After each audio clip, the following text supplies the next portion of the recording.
নিত্য নতুন রান্নার ভিড়ে অনেক পুরাতনী রান্না আজ হারিয়ে যাচ্ছে কালের গহ্বরে। আমার আজকের পরিবেশন এমনই একটি পুরাতনী রান্না, আম পোড়া মুরগি। তবে পুরনো কালে আম পোড়ানো হতো কাঠের জালে, আর আজকে আমরা রান্না করব গ্যাসের উনুনে। নমস্কার বন্ধুরা, আমি অর্পিতা, স্বাগত জানাই আপনাদের। Welcome to food and passion by Arpita. এই রান্না করতে প্রথমেই একটা মাঝারি সাইজের কাঁচা আম, একটা টমেটো, 4-5টা কাঁচা লঙ্কা ও একটা গোটা রসুন নিয়ে গ্যাসের বার্নারে লোহার স্ট্যান্ড বসিয়ে তাতে রেখে এপিট ওপিট করে পুড়িয়ে নিচ্ছি। পুরনো কালে আম পোড়ানো হতো কাঠের উনুনে। সেই পোড়া আম ও দেশি মুরগি দিয়ে রান্না হতো আম পোড়া মুরগি। রেসিপিতে টমেটো ব্যবহার সম্ভবত হতো না, তবে আমার মনে হয়েছে পোড়া টমেটো ও পোড়া আমের পোড়া গন্ধ বা বার্ন ফ্লেভার একে অপরকে কমপ্লিমেন্ট করবে, তাই আমি টমেটো ব্যবহার করেছি। আপনারা চাইলে টমেটো নাও ব্যবহার করতে পারেন। পোড়া আম, পোড়া টমেটো ও রসুনের খোসা ছাড়িয়ে তার সাথে পোড়া কাঁচা লঙ্কা মিশিয়ে খুব মসৃণ একটা পেস্ট বানিয়ে নিচ্ছি। আমি আদা ব্যবহার করছি না, আপনারা চাইলে ব্যবহার করতে পারেন। ইচ্ছা হলে কাঁচা লঙ্কা না পুড়িয়ে শুকনো লঙ্কা পুড়িয়েও রান্নায় ব্যবহার করতে পারেন। একটি কড়াইতে 2 টেবিল চামচ সর্ষে তেল গরম করে তাতে শুকনো লঙ্কা ও 1 ছোট চামচ কালো সর্ষে ফোড়ন দিচ্ছি। ফোড়ন ভাজা হলে একটা বড় পেঁয়াজ লম্বা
মাংস মশলা ভালো করে মিশিয়ে বেশ কিছুক্ষণ ঢাকা দিয়ে দিয়ে মাংসটা রান্না করে নিচ্ছি।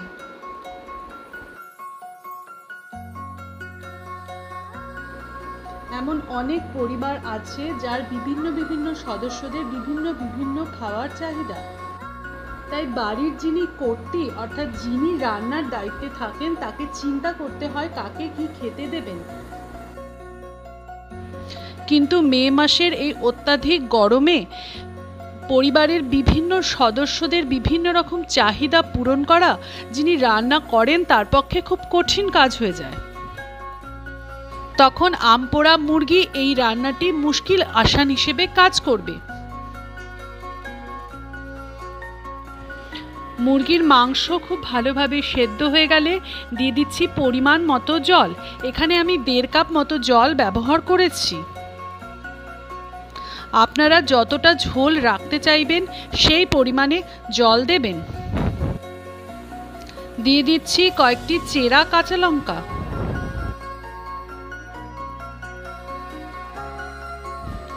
ঝোল খুব ভালোভাবে ফুটে উঠলে দিয়ে দিচ্ছি 1 ছোট চামচ চিনি। কাঁচা আমের অত্যাধিক টক স্বাদকে ব্যালেন্স করার জন্য আমি চিনি ব্যবহার করেছি, আপনারা চাইলে নাও দিতে পারেন। এই সময় দিচ্ছি এই রান্নার সিক্রেট ইনগ্রেডিয়েন্ট সর্ষে বাটা। আমি 2 টেবিল চামচ সর্ষে বাটা দিয়ে দিচ্ছি। সর্ষে বাটা দেওয়ার ফলে গ্রেভিটা খানিকটা যেমন ঘন হবে তেমনি স্বাদও খুব ভালো হবে। ঝোল খুব ভালোভাবে ফুটে গেলে দিয়ে দিলাম 1 টেবিল চামচ কাঁচা সর্ষের তেল। পরিবেশনের জন্য তৈরি একটি অসাধারণ রান্না আম পোড়া মুরগি। আপনাদের যদি আমার এই রেসিপিটি ভালো লাগে তাহলে অবশ্যই লাইক করুন, কমেন্ট করুন, রেসিপিটি শেয়ার করুন। নতুন নতুন রেসিপি পেতে আমার চ্যানেলটি ঘুরে দেখুন, সাবস্ক্রাইব করে সঙ্গে থাকুন।